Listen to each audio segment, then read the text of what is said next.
Steve, how do you think you placed after a pretty eventful first day? I think we're in a good spot. We probably had a few missed opportunities with the bat to try and get a bigger total, but I think the wickets offered something all day, as we've seen, and we're in a pretty good position, 169 in front. What are they, 4 down? We're in a decent spot. Hopefully it does a little bit in the morning like it did today. So could have been a better day, but we're still in a nice position. How did it feel out there for you personally after a bit of a break? Felt good. Felt in a nice place. I love batting here at Lords. Enjoyed my time out there while I was out there, and left a few in the shed, unfortunately. Steve, do you know if you guys were going to bat first or bowl first? Yeah, I think we're going to bat. Did the way the wicket played, it looked like you guys came out a bit more intent after lunch and sort of a few more sort of shots flying? Is that sort of the way to go on that? And how did you sort of see the wicket, I guess? I didn't feel like I had more intent. It was more just, I think we got a few more loose balls that we could put away. It felt quite tricky. The wicket felt like it was doing enough all day, a little bit too paced, probably a little bit on the slower side, and then one kind of zing through, if that makes sense to you. But it offered something all day. I think even with the older ball, the last few wickets that Rabada got, it felt like when I got out, it got a little bit softer, but it still offered something at that point. So hopefully it's the same in the morning. Steve, what have you made of the way that Beau Webster's attacked his opportunity in the team and the way he batted today? He's done a terrific job. I think he was pretty annoyed at his first 30 balls today. Didn't feel like he could spell bat for a little bit there, but things can turn around really quickly in England, and I think playing in England actually suits him. The way he scores his runs, he scores really square of the wicket. So when the ball's swinging around, it suits him. He gets it on the top of the bounce, being tall, and like I said, he defends nice and straight and scores really square, which I think's a good trait in England. And did you have a good look at the LBW appeal that they sort of had against him that they didn't review? And were you surprised they didn't? I heard it was out. Is that right? Yeah. It looked pretty good to me from the other end. I don't know what actually happened there. I know Beau was in a little bit of pain. I don't think it actually hit his pad. I think it just hit his leg. Someone said they saw Rabada shape to say he might have hit it. Certainly didn't look like that from my view, but I was surprised they didn't appeal more. I don't think many people really went up, to be honest. Where I was like, geez, that looks pretty good. But they had a chance to use a referral and didn't.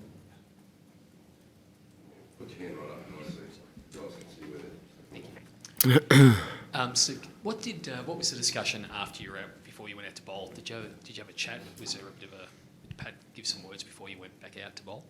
Just to keep it simple, just try and hit good areas for long periods, and hit the top of the stumps. I think. Excuse me. Oh dear. There's been obviously there was a bit on offer. A little bit of variable bounce, as we saw. We were standing really close at slip, and we had a couple still not get to us. So a little bit of variable bounce and a bit of sideways movement. So it was basically just keep it really simple, hit the top of the stumps, and challenge the defence. Steve, just a word on Rabada. You faced him quite a lot.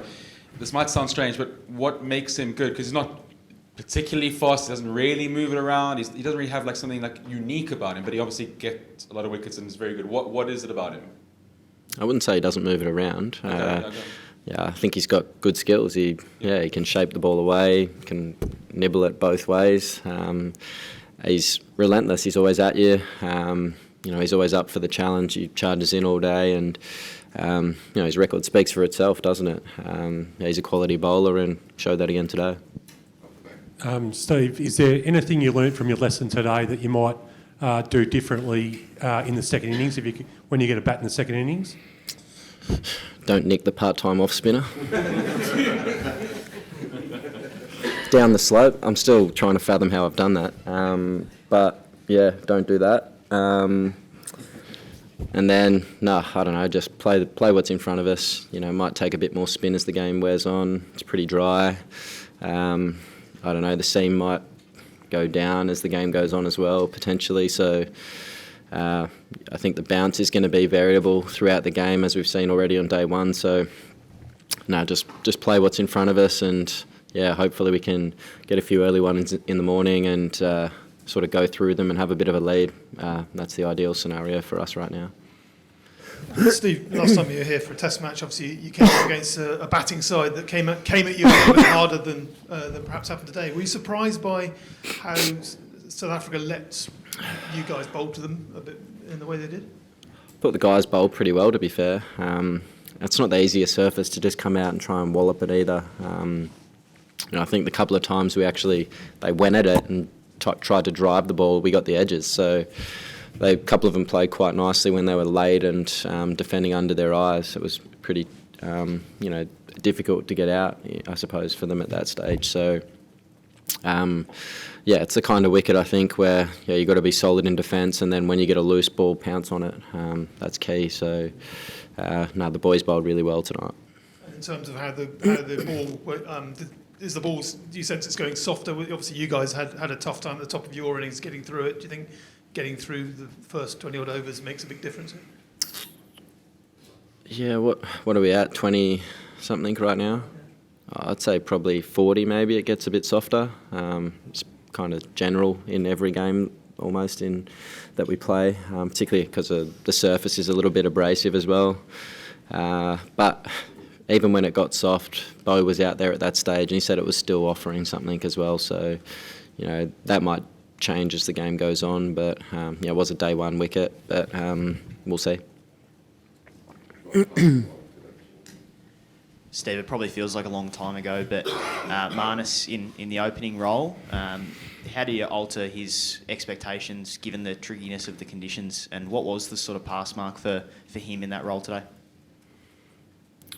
I thought he started pretty well today. He looked really sharp in his movements. He left really nicely. He was solid in defence, and he played some really good shots. So, I think it would have been nice to have gone on and made a few more, as it would have been for all of us out there. But I think we can take some positives on the way he was moving and the way he was playing.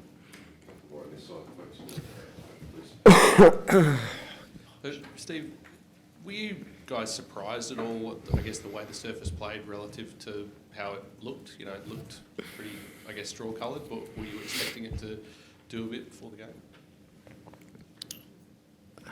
I feel day one here, it always offers a little bit of something, even when it looks, the colour of the wicket was quite white. It wasn't a green wicket, I suppose, that you see, but I've seen one-day wickets we've played here where it's been similar and it's actually seamed quite a bit, particularly with the newer ball. So I always feel like it offers something, particularly early on in the game. As the grass dies down, I think it's going to offer less, but I wasn't too surprised that it was offering what it did. I thought it would be pretty slow, given how dry it looked. Kind of played as I thought it would, in a way. Steve, Alex Carey would have been disappointed with that drop catch. Was there anything do you think that happened there that threw him out of his normal position for catching that, and how did he kind of react afterwards? Because I suppose it's not an easy thing. Yeah, he was fine after. I think it was just one of those ones that just swung a little bit on him, which can happen with the Dukes ball. You quite often see the ball go past the bat and it swing late. It was one of those ones that just swung a little bit on him and got himself in a bit of an awkward position with where it got to at his chest, I suppose. It's a tricky place to catch behind the wicket sometimes when the ball does that. And, he's been keeping so well the last 2 years. So, we're all allowed to drop him every now and again. Steve, just obviously, when you talk about Mitch, Pat, and Josh, we know how good they are. They've proved it over a long time. But just the fact that at this stage of their career, they are able to bowl 6-7 over spells on warmish days and keep that intensity up, what kind of a luxury is that, especially on a day where probably you didn't get the kind of total you wanted? Yeah, they've done it for a long time, haven't they? And today was no different. I thought they all bowled really nicely. When you've only got a couple of hours to bowl in the night, you can probably give a little bit more, knowing you're going to have a break afterwards. And the boys bowled a couple of long spells. It wasn't too warm out there, so that was nice. It was a pretty good temperature, which always helps. But they keep coming again and again, and I've done it for a long time. And I looked up today and I kind of forget every now and again. Starkey's played 97 tests this one, which is a hell of an effort for a fast bowler. He's just relentless with his body, and he's a tough character. He bowls through a lot of pain and things like that. So the three have been great, and hopefully they can come again in the morning and make a few early inroads.